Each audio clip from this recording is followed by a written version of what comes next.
Welcome back, all our 40K fanatics out there. I'm DJ. And I'm Lane. And we are here with Tim's Nation to show you my new trophy. Lane remembered it. Here it is. Trophy from last week. Yep. That's all. There it is. All right. Bye, guys. Thanks for watching. Just kidding. Haha. I know. I'm hilarious. We are actually here to play the glorious game of Warhammer 40,000, as Lane says. And today, it is going to be the World Eaters into the Dark Angels. Lane, this is your first time playing the Dark Angels on the channel. Yeah, I messed around with them a little bit a long time ago just to give me Azrael because he gives you a CP and taking the, I forget, the speeder that makes you a -1 to hit and puts you in cover. But I have never played these two units before. I'm playing Inner Circle Companions and Deathwing Knights. I got 2 of each of those. And we're doing it in the Librarius Conclave because I think the Librarius Conclave really benefits those 2 units specifically. They definitely benefit from having librarians attached to them and, of course, the different disciplines that we'll be in. And for me, I'm running World Eaters. And I'm running them a second time. A second time in a row. And there's a reason. Well, actually, there's 3 major reasons. One, I want to show off the fact that I actually started putting paint on stuff. Blood Crushers have paint on them. Scarbrand has literally the definition of has paint on him. I see red. You'll see more in a minute. That's number 1. That's a big part. Number 2, I did tweak some stuff a little bit that I'm curious to try. And because of that, I'm bringing in 30 Jackals this week. And part of the reason is Lane, a while back, said, hey, you know, maybe we could work something out and I can just bust out those Jackals for you real quick. So now I'm calling it in. And Lane's like, that's fine, DJ. That's fine. If you win this game, I will pay your Jackals. Get them video ready. However, if I lose today, Lane, what is it that you requested? I never have to play against the Necron character list again. Never. Not ever. I realize people are already rooting against you in the comments section because someone already said just play the whole same list, but then slap a squad of scarabs in there and go, it's not all characters. It's not all characters. So don't give him any ideas, guys. He doesn't need any help with this. No, I actually have some silliness in the future. The next tier of silly for Necrons that I want to try and run and figure out if I can make work. I'm excited about that. We'll talk about that more next week. But today it is the World Eaters that I'm going to be running. And this is the Daemonkin detachment again. This has been my favorite. I do like Goretrack, and I want to start working on that. But I have a lot more components I need to get for that detachment to get it running. And I already kind of steered into Daemonkin, so I want to get them ready. With the Daemonkin detachment today, I actually made a couple tweaks, which you'll see. But one of them was bringing in 30 Jackals because the Demon Prince can only get lone up when he's within 3 inches of a World Eater's infantry. No Blood Crushers, no Blood Legion, and definitely no Chaos Spawn is their beasts. So I want to try and mess with those guys. They have sticky objectives, a 7-inch move, and good zoning aspects, and let everything else do the damage. There's so many uppy downies in the game now that have 30 guys just spread out, and you don't care if they die or not. Just blocking out movement's a big deal. Right. And so that's kind of the gist of what I'm hoping is going to happen. But going into the Dark Angels and looking at Lane's list, one of the things I really feel I'm going to need quickly is that 4-up invuln to be able to handle some of his combat. Getting that Blood Tithe is going to be difficult because you're not exactly giving me a lot of easy units. Yeah, so you need to kill character units specifically for the strat. For the strat, yeah. It's one. Otherwise, you just have to roll a d6, and on a 3-up or 4-up. 3-up, yeah, you get one. So, the thing with Dark Angels Infantry, the Inner Circle Companions, and the Deathwing Knights is that they are durable. The Inner Circle Companions, toughness 4 and 3 wounds, but when they're led by either Azrael or a Librarian, they're going to have a 4-up invuln, and their natural rules when they're led by a character, they're a -1 to hit. So that's shooting and fighting. They're just always -1 to hit, which changes the math quite a bit.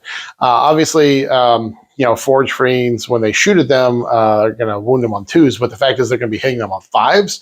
And even with rerolls, that's going to be pretty inconsistent there. And then the Deathwing Knights, the Terminator models, they reduce damage by 1.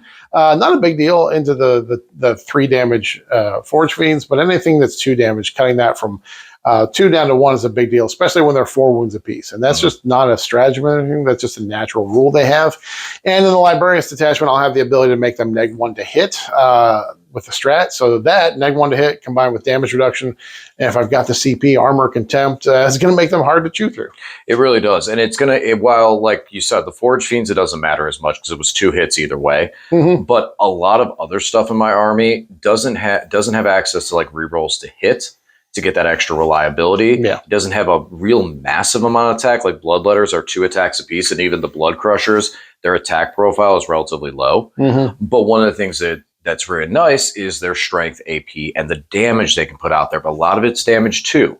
So now it's going to take me 4 hits where it would take 2 to be able to get those 4 wounds through. And that's, now you're asking a lot, especially when you start looking at the attack profiles. They're fine for combat, but when you start knocking my stats down and I don't have access to a reroll, that's when it starts getting tough.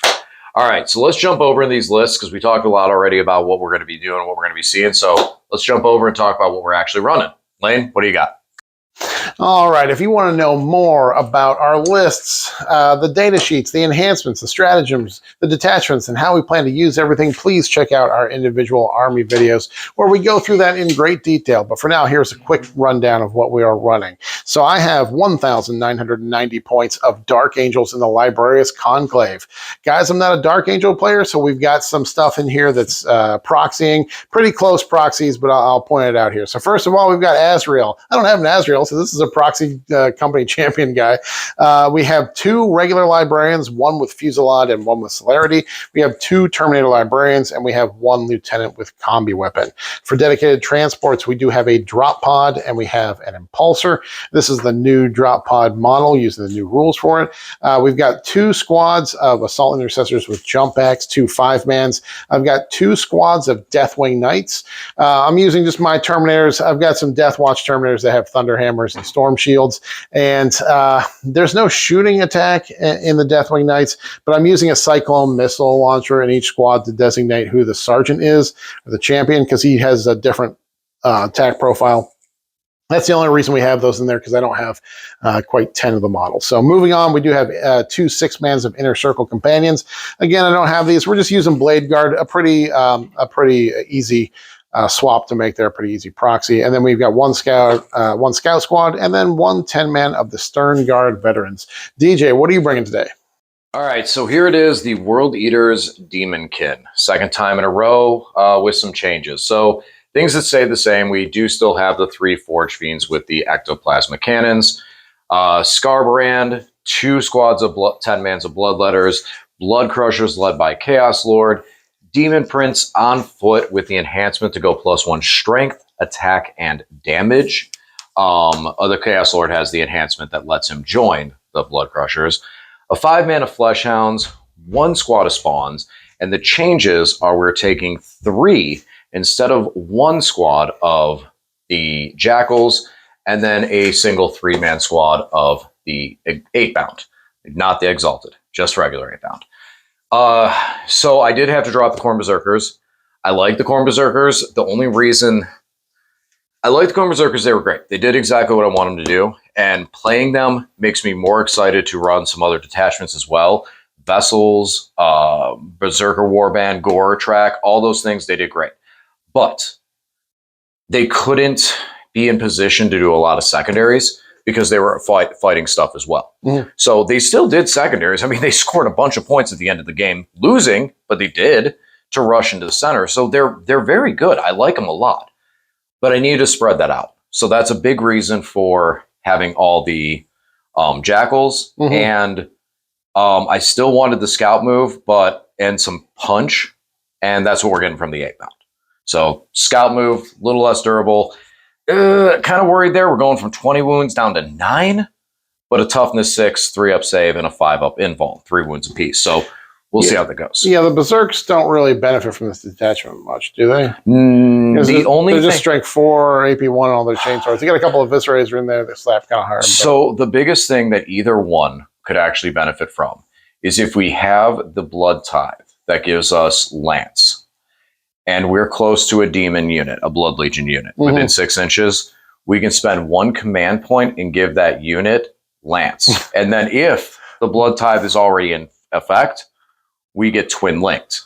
And when you're talking about getting twin linked on a squad of Berserkers that has access to devastating wounds into infantry, Okay, I know that it was like a long train, and you're just like, yes. I think there were 4 ifs in there. But you even stop and pause for a second, because when the end result is twin linked Dev Wound Berserkers, that's vicious. That's mighty, mighty vicious. I'm sure if that ever actually happened, it would be very vicious. Yeah, I mean, it's part of the reason I've thought about running just like 30 Khorne Berserkers with it, just to be able to possibly trigger into that one time. Yeah. Some will die, but if one unit pops it off. Yeah. Right. So is there anything with this? Have you played this at all in any capacity? No, I've never played these units. I've never played Inner Circle Companions or Deathwing Knights.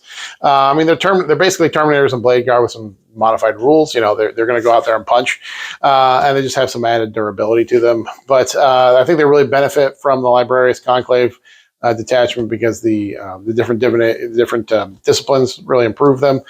Giving them +2 movement just means they're going to get into combat where they want to be, and then the divination one where they reroll 1s to hit and wound is going to be very efficient for them when they're punching in to the targets they're looking at. And both those units have lethal hit. Well, no, the Inner Circle Companion have lethal hits, and the Deathwing Knights have anti-vehicle monster 4-up. No dev wounds, but just they're going to wound them on 4s. Just means they can punch up fairly well into harder targets. So, yeah. So obviously with my list, I'm trying to work out the tweaks to have a good, strong, potentially competitive list. In retrospect, I'm going to put you on the spot because I just thought about this. Sorry. On a scale of 1 through 5, how meta competitive would you say the list today that you're bringing would fall? 5 being most meta. This is exactly what you will see a meta list bring. 1 is I'm not quite sure what to do with my hands. Probably a step above 1. It's 2.5 maybe. Dark Angels aren't particularly strong. The units are strong, but as a detachment there, as a faction, they haven't done really well. And nobody runs Librarius, DJ. Just me trying to make it work. And honestly, I think it's worth your time. I think there's play to it. The Stern Guard will shoot something down. They will come in and kill something, even into what's his face, Scarbrand.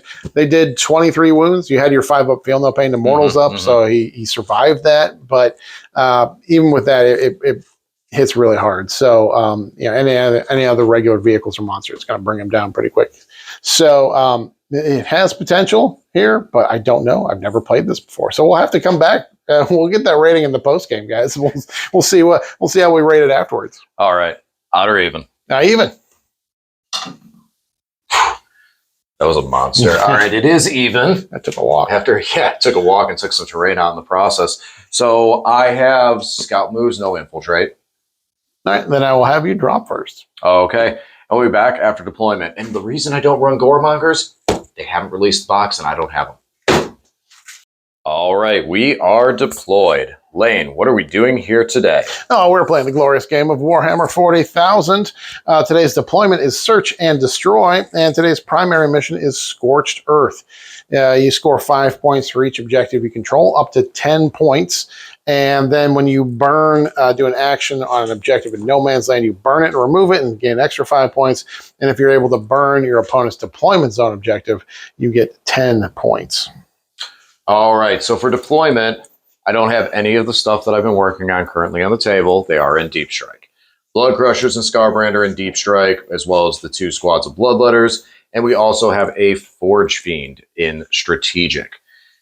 These 2 Forge Fiends are back here. I kind of built a little bit of a barricade so that these Jackals can move up this way to try to keep the Stern Guard as far away on their Deep Strike. Right now, they'd be able to have a lane over here to get at me, but units like the 8-bound and the Spawn can scout, so we can hopefully move and zone that out a little more after we know who goes first. We got 2 more squads of Jackals here, 1 to take off and sprint over into this way, hopefully, and get over there to that objective for later in the game. And then we have our Demon Prince posted up in the middle, 3 inches from an infantry unit, so he will have lone op. Corn Dogs in the back to uppy downy later on in the game and score us some secondary points. All right, Lane, over to you. So I've got a lot in Deep Strike. We have 2 of the 5-man Deathwing Knight squads in Deep Strike with Librarians attached. And we've got a Stern Guard with a Fusillade Librarian in the drop pod ready to jump in here as soon as turn 1 with those. On the table, we've got 2 5-mans Jump Intercessors ready to go out towards the middle or go down this direction. We've got an impulsor up here in the middle with a 6-man of Inner Circle companions led by a librarian that has the advance and charge enhancement on them. We have the other Inner Circle companions with Azrael, who are going to kind of hang back here a little bit until later in the game. I want to make sure I get those extra CP from Azzy. We got the combi weapon lieutenant. I don't want to put him up in the middle of the board because DJ, if he kills a character unit, can spend a CP and get more of his blood tithe points. And I don't want to give him that. So we're going to try to avoid it. And then we got some scouts over there doing scout things outside my deployment zone, ready to get on that objective there. That's it. All right. So I do have some scout moves. And Lane, are you looking to want to go first or second? I don't know, man. And this mission deck, it just seems going second's almost always better. You know, I almost feel like it's like I keep asking that question every time I say it. I feel like the answer is go second always. All right, let's let the dice decide. Oh, I missed. In the box. Oh, it's gonna be me going first. Sorry, I had the camera up too high. Oh no. Yep, Lane got a 6. I got a 1. So Lane's gonna be going first, and I got some scout moves. Then it's time to play the game. Turn 1, I got secure no man's land. Yay, bring it down. Boo. So, yeah, that's my turn, guys. So we just scooched the scouts up onto this objective. DJ and I decided that we can both hold this objective from inside the building, either of these ones. So the scouts scooched up there. The impulsor just nestled into this little piece of terrain here. Jump intercessor stayed right here. These jump intercessors advanced and got me a secure. They will surely die next turn. Could be shot by some of these things, or these guys in here could come out and cause some problems. They've got a 10-inch move, so they probably just wreck these guys. Anyways. But we got secure. That's it. I got my extra command point from Azrael. Because we can now discard secondaries at the end of our opponent's turn, I'm just going to hold on to bring it down in case DJ shows me anything here in his first turn. But if he doesn't, I'll just pitch it at the end of his turn and pull something different. So that's it for my turn. 5 points. On to DJ. For the World Eaters, we have no prisoners and recover assets. So I did pick the doggos up at the end of Lane's turn, but there's really no place for me to get him in to his deployment zone so that I can score full recover assets. So we're not going to even bother with that. They're going to come back here and just zone out because Lane has a bunch of deep strike. And that's kind of what my first turn was just moving to zone out. Advance with these guys, they got a 5. So I did move them this way. If they would have rolled low, the dogs probably would have went there, and these guys would have been back in the corner. Then I moved out these jackals. I have only 2 are actually exposed. So for the 10-man squad, you have 5 in here and 3 under the building in here. So that'll give that whole squad cover minus 2 guys for just like some bolt pistol stuff and little errant things that might try and pick them off. Lane doesn't have a lot of shooting, but bolt pistols can get really annoying to things like jackals. The 8-bound, they're coming out to play. We're going a little crazy. So we're going after this squad here. So my hope is that if I pick this squad up, then at least I'm in a better position with terrain and can kind of protect them better. And I'm closer to going after his home field. And if Lane has to come back here and answer me, I'm pulling him back and away from objectives. Spawn wiggled over here. They're going to recover assets. And Jackals just moved to cover deep strike. And then we covered this spot. All right. So that's my movement. On to my shooting. Okay, that was fun. That was my shooting phase. Time to charge. I have a command point. They just need a 5. All I need is a 5. We rolled the 5. We actually got it on 1 dice. I rolled 1 and I got a 5. And I'm like, okay, cool. I didn't fail it. So we charged. And 4 of them went away very quickly. And then Lane rolled 6 6s. Yahtzee +1. He's alive. And he turned around and punched and took 1 8-bound out. That I'm sad about. That I'm disappointed about. But even more so, we did not score no prisoners. We did get baby recover assets, so we got 3 points off of that. I decided to pitch no prisoners for a command point to go up to 4 CP. Lane's got a lot of small units, so I don't know if there's going to ever be a good opportunity for no prisoners that's not going to put me in a bad position because I'm eliminating the wrong thing. So that's it for me. Over to Lane and turn 2. All right, so I am recovering assets and bringing it down. So, yeah, that's what we're going to do. We kept bringing it down from the previous turn. I'm going to try and kill me one of these guys over here. Oh, so real quick, before Lane gets into it too much, beginning of the battle round. Oh, yeah. Lane, what's your discipline? I am currently in Biomancy. They gave me a +2 move, so these guys launched out of here a full 11 inches. That's the 3-inch disembark, 6-inch move, +2 for Biomancy. So they move pretty fast. So I'm in Biomancy. What are you in? For me, for the blessings, I'm taking Fight on Death on a 4-up, and I took Dev Wounds into infantry. You got a lot of infantry, so the things that do get a chance to punch, I want to see if I can land hits home. All right. So I moved these guys up so they can shoot here. My brave little boy failed his battle shock, but did not. He left his token behind. He did not suffer the penalty, or it didn't die when he fell back. I deep struck in the Deathwing Knights here. We're going to try and burn this objective. See how that goes. Jump processors are moving over here just to see if we can mess with these jackals. Like I said, these guys are going for a Forge Fiend. I deep struck these Terminators in just to try and hold that objective. See how we do there. And then that's about it. So after I did all my movement, DJ did rapid ingress. The Blood Crushers. The Blood Crushers for a heroic intervention after I charge in here. So we'll see how that goes. Not really any shooting, do you have? I mean, a couple little pistol shots, but it's basically just going right over into the fights, isn't it? Well, we'll do some shooting. We got things. We got 4 CP. Took 2 wounds off these guys from Azrael's shooting in his Inner Circle companions here. Jump intercessors picked up 2 of these guys. I had to spend 2 CP, but I threw psychic grenades and regular grenades and shot them. These spawn here. DJ just made like 6 5-up feel no pains in a row. So it did take a whole lot to just kill one dirty little spawn. But I don't like those guys. And he had a friend over here that also another librarian shot. Now it's just going to be charge o'clock. Do a little bit of charging. So these jump intercessors jumped in here and finished off these jackals. One did Fight on Death, and DJ did have the Dev Wounds into infantry thing up. So one jackal did roll a 6 and put a wound through on my jump intercessors. Poked him in the eye. Gave him a good poking. Over here, a bunch of business happened here. So DJ did heroic intervene, which was his plan with these the Blood Crushers. He did 6 damage, 6 mortals at impact, so picked up 2 of the guys on his impact mortals. So I only had 4 guys in the librarian left. So they failed to finish off. The Forge Friend. He's down to 4 wounds. Now they slapped me back. I was neg to hit because Inner Circle companions are neg to hit.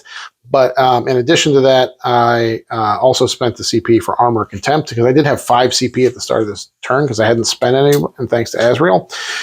So we did tank some of the damage. We do have 2 Inner Circle companions and the Librarian left, so we didn't get wiped here. The mortal wounds is what hit us the most on that, getting 2 guys there. So that was the turn. I just scored recover assets with 2 units for 3 points. I'm going to hold on to bring it down. Depending on what happens in DJ's turn, I might pitch it. Might hold on to it. It was a trap last time to hold on to it, so we'll see what happens. On to DJ. For the World Eaters, we have Area Denial and Sabotage. So Area Denial, in most ways, for really to score, means I got to remove this thing. And it's probably a lofty goal with these guys coming in. They will not get the devastating wounds that I have on my blessings for the vehicles because it's only into infantry. So that's a thing. So that'll be tough. And there's not really a lot else to shoot. Like, he can't shoot at him because he's in combat, and he didn't make it out to the side. He also has blast weapons, so he's not going to be able to shoot into combat. Instead, Mr. Demon Prince and these jackals are going to charge in there and try and finish those guys off. So free up our Forge Fiend for later turns and just get rid of one of these super durable units. That's the name of the game for this turn. This Forge Fiend moved up, and he's going to shoot over here. And just try and get rid of them, get them out of the backfield. I don't like where they're at. Then, over here, we are going to charge and try and kill him. Yeah, basically. That's the goal. It's going to be just a charge and take him out. So yeah, that's really about it, I believe. So we do have a little bit of shooting, and then we got to do some charges. So we kind of went with shooting and then right into fighting because shooting did not go well. So instead, with the Forge Fiend, instead of shooting down here, I called an audible, went at this to do some damage, try and clear this for Area Denial. I did a good amount of damage. Lane stacked those invulns. So only 1 went through for 3 damage. We threw grenades, got another 3. charged in, and as you can see, didn't do much to it. But I more or less charged because I just wanted to pull the jackals over and onto the objective, being just a obnoxious unit that is sticky and all their jackal-y goodness. The 8-bound are going to sabotage over here. They moved up to do that, and then the spawn charged in, took out Broseph. Over here, the Demon Prince charged. The Jackals charged, and we were able to take out... Jackals took out the Librarian. Yeah. The Jackals took out the Librarian. And so we did generate some Blood Tithe points over in this turn. We got ourselves up to 4, technically, and then spent 3 because of the destroying a character unit, strat, and because we destroyed the Librarian. And so we were able to get activate the 4-up invuln for my Blood Legion units. Wow. So many different steps with World Eaters that you have to follow. It's like do this, and then this, and then this. But we got it. We got the 4-up invuln, and we were able to keep most of our demon units all of our demon units really protected. So that'll come in handy with a lot of Lane's ability to punch. He did burn this objective, and we do still have the Assault Marines here, so there are some things that we'll need to take care of. A good amount of CP, though, for moving forward. We will score area denial, and we're waiting on the sabotage. So that's it. Over to Lane. Guys, I'm insistent that I'm going to score this, bring it down at some point. So we're going to bring it down this turn for surezies, double for surezies. Marked for Death is the other one. What did you pick, DJ? Okay, so Demon Prince. Yes, Demon Prince, Blood Crusher. This Forge Fiend, and Blood Crushers. Yeah. And then Lane picked Gamma. Yeah. And Oath. Can't really get to 4G here, so yep, that's what will happen. So we pushed forward with these Terminators. Going to try and get a hold of this guy and kind of launch into him towards the middle of the table because these Terminators, as we burned this objective, were kind of in a bad position. These guys are ready to wreck these kids here. Might just do it in shooting, but we'll see what happens. And then, these guys move forward so we can tangle here. I dropped in the Stern Guard, ready to ace this thing. This is my Gamma target, my Oath target. And then after I did all my moving, DJ did rapid... Rapid Ingress, Scarbrand. Scarbrand, here to play. The champion. That's my turn. No, that's not my turn. Second time. This is the second time Lane has said it's his turn. I'm pretty sure it's my turn. No, I'm going to shoot. I'm going to shoot. There was an 8-bound here, and between Azrael's unit shooting him and this Librarian shooting him, we did pick him up. Didn't want to shoot at the spawn with these guys because we're going to charge in to get some more distance on the Terminators there. Stern Guard predictably aced the Forge Fiend here pretty handily. That was my Gamma target, so I score points for that. And finally got my Bring It Down after holding on to that. So Assail, the Psychic Grenade strat, put in here and picked up 4 of these guys because the Librarian just has to be eligible to shoot. It's okay if the target's in engagement range. It's not excluded like grenades. And then the tank shot a bunch of these jackals away. So there's only 2 of them left there. So it was nice. These guys weren't able to do any damage shooting the dogs, but we're going to do some charging here and just mix things up a little bit. Here we go. These Deathwing Knights made their charge into here and finished off the solo spawn. These Jumper Sisters made their charge, picked up 2 of the dogs, weren't able to finish the squad. The dogs did strike back and pick up 1 of them. Oh, wait, we have to resolve this business here, DJ. We have an ongoing fight here. We'll do that. Okay, here. We'll do that. Okay, you do yours, and I'll do mine at the same time. Well, while you talk, I'll tell you what I do. Go ahead and talk about your turn. So these guys just made a charge into those jackals, finished them off, of course, consolidated into the Forge Fiend and took no damage from the Forge Fiend. Obviously, these guys are going to get slapped by Scarbrand and the Demon Prince. That's just the price we'll have to pay. That's what's just going to happen. Of course, we got these guys here. So we got DJ over here, but he's got a lot of movement, so he's going to push into the table afterwards. Yeah, so far, the Mangler dude missed. We got 2 hits, and we got no wounds off my guys. I rolled 3 1s for my hit roll. All right, so it's literally a stalemate. Everything you see here, nothing happened. Nothing happened. All right, I scored Marked for Death, my Gamma, for 2 points, bring it down for 4 points, so I got 6. On to DJ. For the World Eater turn, we're looking at still Sabotage and Assassinate. I don't really see a good Sabotage option. Lane's got me pretty good zoned out. And I really can't get in a spot to do it. Not looking at it. We're just going to pitch it for a command point. Oh, well. We're behind on the scoreboard. Did you want to discard that at the end of my turn? Oh, I can do that? You wouldn't get any command points, but you would. You know what? That's fine. Yes, thank you. I'll discard at the end of your turn because there is no zone for me to do anything with. You did not allow me to use the Bloodletter strat in any good spot. So Bloodletters just have to come in. So I'll pitch it, and we're looking at Defend Stronghold, which currently I'm controlling. Okay, cool. We can score some points. We also got a Challenger card, which means we have to destroy at least one model in 2 separate units. So what we did, going across the board. So we did bring the Bloodletters in because we have to. It's turn 3. So they came in. They're going to try and throw a charge onto the Scouts. They do have an instrument, so they'll get +1 to their charge. Scarbrand moved up. He's going to tangle with these Terminators. The Forge Fiend stayed in combat, so he didn't fall back and explode because he did Battle Shock. And Demon Prince is over here, too, to try and do some damage. He's also a heavy hitter, so hopefully that'll clear out those Terminators and that Librarian. The Blood Crushers moved up, so they're going to be able to get a charge and get into the game. I kept them on the battlefield and just running across the field. Then I brought in more Bloodletters over here. Might try and throw a 9-inch charge at these guys, but at least they're kind of in a central position to be able to move towards this objective, etc. See what we need to do. Not really do anything at this Terminators or these Honor Guard this turn. Hopefully, this Forge Fiend that we did bring in from Strategic can do some damage to the Stern Guard, so we can at least start softening them up. And then over here, we use the strat. First time I've used this to resurrect a demon unit, the Blood Legion. And since they're beast, I got D3, so the squad's back at full strength. So hopefully that will be relevant, and we'll be able to pick these guys up and just get them, not worry about backfield for Defend Stronghold. And then also get rid of these Terminators too. That'd be kind of nice because then we might be able to start making passes into this objective marker over here. All right, well, we got some ways to go to catch up on the scoreboard, so let's start doing some work and see what we can dig out. Start with some shooting. Shooting phase was a bummer. We rolled only a single shot for his D3, so it was the blast that made us even have some dice. And then when we did hit and wound, Lane just said, "No, you're not allowed to do this." So I only was able to pick up 2 from here, but that's important for our challenge card at least because we scored that. In other news, Scarbrand said, "Here, hold my title belt," and just smacked the entire squad into oblivion. He put 8 wounds, and Lane used up all his involts over across the side for a Stern Guard. I think you know which unit Lane likes best. So, yeah, shooting wasn't much, but we did that in the charges.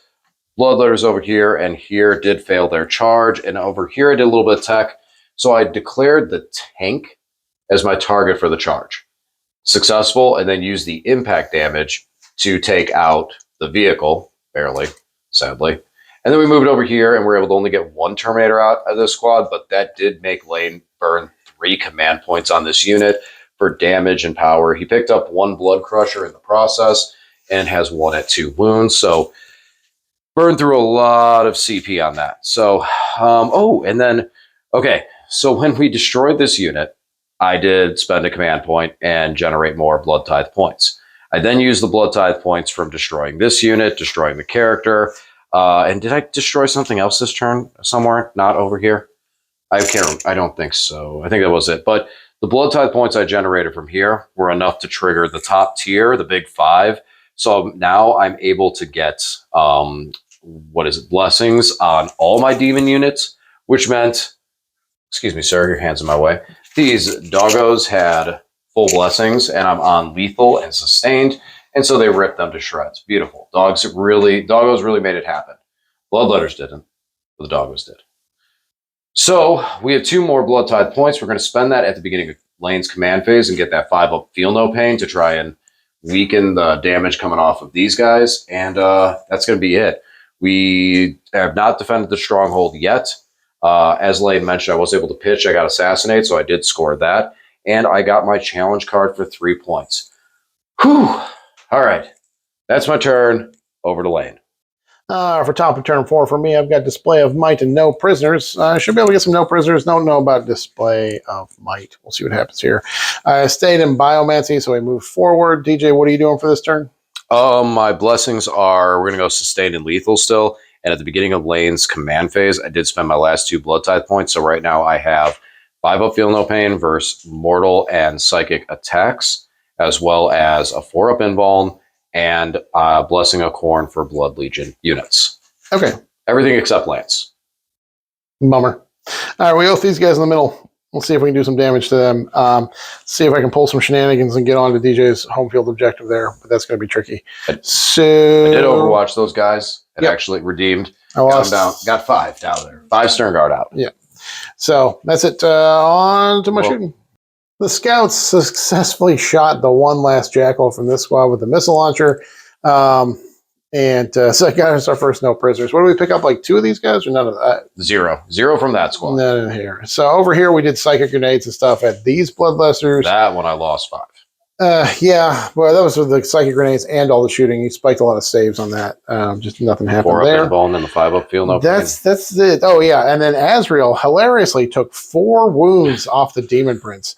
His gun is strength 8. He rolled a 5 and a 6, and it has dev wounds. So I ain't got no lone op anymore. Yeah, failed to save. No lone op over there. So that's a significant amount of work to the Demon Prince.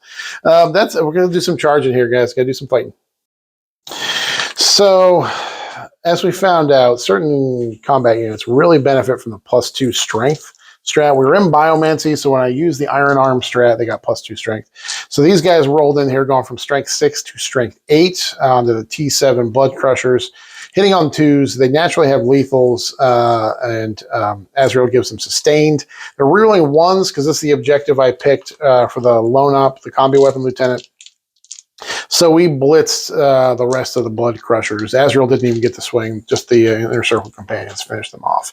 Over here, we did make a charge. I rolled really hot on my charge. I rolled an 11, which meant I could not shenaniganize it to get a guy within 3 inches of the objective to consolidate onto it. So I failed to consolidate, but they did wipe the blood, the doggos there. Khorne Dogs, Flesh Hounds. So we do pull off. We do get no prisoners for 5 points because we actually got 4 kills, and that's it. Not going to get display of might. I'll hold on to it and pitch it in DJ's turn if I need to. But that's it. Going into turn 4, we're looking at Mark for Death, extend battle lines, as well as our Challenger card, which was destroy. I have to remove 1 model from a unit that was attacked by 2 different models. To do that, the Forge Fiend right here, finally being able to shoot. And this Forge Fiend over here, hopefully between the 2 of them, they're able to pick up 1 model in the squad. And this is also a Mark for Death target. He is back here, as well as the drop pod. Yeah, it's a tactical decision. Lane picked the drop pod because he knows if I go after that, that means I'm not going after other more valuable targets. I can't really risk that right now. So we're going to try and shoot these guys down. We moved up. We advanced with Scarbrand, moved the Demon Prince normal. So we're going to charge in and try and remove these guys. We picked these guys as our gamma target. Probably be able to pick them up with the Blood Crushers, hopefully. I mean, when things could go south, they're only 2 attacks apiece. And then over here, the other Blood Crushers moved in. We spent the command point on them to resurrect D6, and now they're back at full health. So they're going to charge in and try and whoop on these Stern Guard. They have 2 damage each, so we'll see how that goes. First, we got some shooting to do. So let's see how much damage we can do to these Terminators. Shooting went exactly as we needed it to. I got to tell you, this Forge Fiend, he did not come to play today. Maybe I should have put the other one down that's not glued to his base. Maybe that's the reason. He's like, dude, I got blown up. Let me sit. I'm done. His number of shots have been terrible, but we did successfully remove at least 1 model from this unit because we shot with them and shot with him as well. Remove more than 1. As you can see, there's just the Sergeant, that's Lane's Sergeant, actually, and the Librarian in there for that unit. Then over here, when we charged in, Scarbrand and the Demon Prince did a huge number, putting 3 devastating wounds down, and Scarbrand got stopped a bit with some 4-up Invulns. But we were able to pick up the entire squad, leaving just Azrael there to face down. I mean, we're going to come around there for a second to see this, just to face down Scarbrand and all that stuff. The Bloodletters did what Bloodletters do. They picked up the chaff real nicely. And with all the buffs that I currently have procced, the Bloodletters survived. We lost 1 dude over here and then picked up 3 in return. So there is still 2 Stern Guard and the Librarian left over here to deal with. But we're kind of getting them in the battle of attrition, and since our home objective was stickied by the jackals, we can just fight them off and score the points. That's fine. That's fine. So just got to go into this. So this is going to be the end of the turn. Azrael heroically stands. Oh, that's a bad Monday night for anyone. All right, Lane, it's on to you. Last turn, I pulled Assassinate and Area Denial. I did have Established Locus, which I didn't like, so I spent a CP to pitch that and pulled Area Denial, which is way worse because there was a Demon Prince and a Scarbrand and a Forge Fiend all in the middle of the table here. So what happened was not much. These guys fell back. Over here, we finished off the Demon Prince, threw some Psychic Grenades, did a little bit of shooting, got him down to 3 wounds. Azrael charged in and finished him off. Of course, Scarbrand heroic. He finished off Azrael. So that's it for my turn. I got nothing on primaries because this guy didn't make it onto my home field objective last turn with an advance. So I had nothing on primaries for this turn. Just the 5 points for Assassinate. On to DJ. For my last turn, I had Engage on All Fronts, Tempting Target, and we did get a challenge card, and that challenge card required us to complete an action with a unit outside of our deployment zone within 9 of a battlefield edge. So, here he is. So he completed the action, 3 points there. Lane chose the center objective marker as the tempting target. I'd already spent my only command point to auto-pass Battle Shock with him since I knew I could out-OC here. And then these Bloodletters burnt this objective back here. So that gave me 5 points on the burn here. We got 5 points on the tempting target here. And then we we engaged on all of the fronts because the Bloodletters did charge in here just to finish off the Stern Guard out of spite.